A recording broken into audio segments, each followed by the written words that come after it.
Calcutta high court ने 2010 के बाद तैयार की गई सभी ओबीसी सूचियों को रद्द कर दिया है।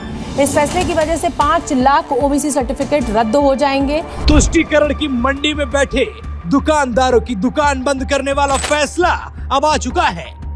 नियमों की धज्जियां उड़ाते हुए सिर्फ और सिर्फ मुसलमानों को खुश करने के लिए ममता की निर्ममता को 440 वोल्ट का झटका लगा है। 2012 इस कानून के तहत ममता बनर्जी की सरकार ने पिछड़े वर्ग को मिलने वाले 17% आरक्षण में जातियों की कुछ नई उप श्रेणियां बना दी थी और उनमें मुसलमानों के कई ग्रुप्स को, मुसलमानों के कई लोगों को, जातियों को डाल दिया था। कलकत्ता हाईकोर्ट ने मुसलमानों की चरण वंदना में लीन ममता बनर्जी की सरकार को बताया कि एक धर्म विशेष के लिए आपकी चाटुकारिता के दिन अब लद चुके हैं। जस्टिस तपोव्रत चक्रवर्ती और राजशेखर मंथर की बेंच ने कहा कि 2011 से प्रशासन ने किसी नियम का पालन किए बगैर ओबीसी सर्टिफिकेट जारी कर दिए। बेंच ने कहा, इस तरह से ओबीसी सर्टिफिकेट देना असंवैधानिक है।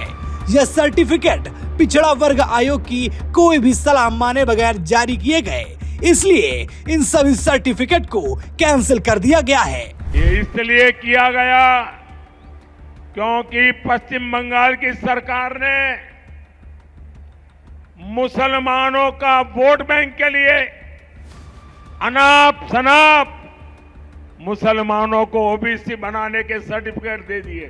कोर्ट के इस फैसले से 5 लाख सर्टिफिकेट या यूं कहें ममता की निर्ममता के 5 लाख उदाहरण अब कचरे के डब्बे में पड़े मिलेंगे।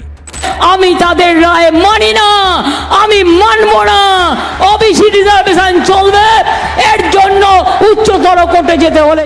हाँ, आप पहली नहीं हैं जिसे लगता है कि वो अब इस देश को खुद की जागीर समझकर कुछ भी गलत कर लेगा। दिल्ली की सत्ता पर जब तक मोदी जी जैसे देशभक्त बैठे हैं, देश के हिस्से का हक कभी भी घुसपैठियों को नहीं मिलेगा। और ये मोदी की गारंटी है।